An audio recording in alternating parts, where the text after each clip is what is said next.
आगामी जिल्हा परिषद, पंचायत समिती, ग्रामपंचायती, जिल्हा मध्यवर्ती बँक नांदेड आणि कृषी उत्पन्न बाजार समिती देगलूर या कार्यकर्त्यांच्या निवडणूक अनुषंगाने तसेच तालुक्यात चाललेल्या विविध विषयाच्या अनुषंगाने देगलूर तालुक्यात पक्ष संघटन बूथ स्तरावर मजबूत करण्यासाठी काँग्रेसच्या पदाधिकारी व कार्यकर्त्यांची बैठक 4 एप्रिल 2026 रोजी शनिवारी देगलूर येथील बंडयाप्पा मठात आयोजित करण्यात आली होती। सदर मेळाव्याला जिल्ह्याचे खासदार रवींद्र पाटील चव्हाण, जिल्हा अध्यक्ष हनुमंतराव पाटील बेटमोगरेकर, रामदास पाटील सुमठाणकर, यशपाल भिंगे यांनी उपस्थित राहून मार्गदर्शन केले। या बैठकीत आगामी स्थानिक स्वराज्य संस्थांच्या निवडणुकींचा आढावा घेत संघटनात्मक पातळीवर पक्षाची ताकद आणखीन कशी वृद्धिंगत करता येईल याबाबत सविस्तर मार्गदर्शन झाले।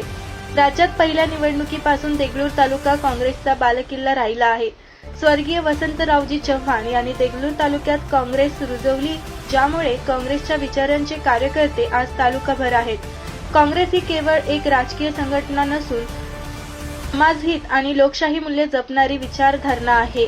आजच्या काळात या विचारधारेची गरज अधिक आहे। प्रत्येक कार्यकर्त्यांनी, पदाधिकाऱ्यांनी आपापल्या पातळीवर लोकांशी सातत्याने संपर्क ठेवत काँग्रेसचा संदेश पोहोचवला पाहिजे। खासदार राहुलजी गांधी वाटे चोर गद्दी छोड ही मागणी करीत हुकुमशाही सरकारला नाकीनऊ आणले आहे, त्यामुळे सरकार बिथरले आहे। याचाच फायदा आगामी निवडणुकात आपल्याला होणार आहे आणि जनताच योग्य निर्णय घेणार आहे, असे काँग्रेसचे नेते रामदास पाटील सुमठाणकर यांनी आपल्या भाषणातून व्यक्त केले।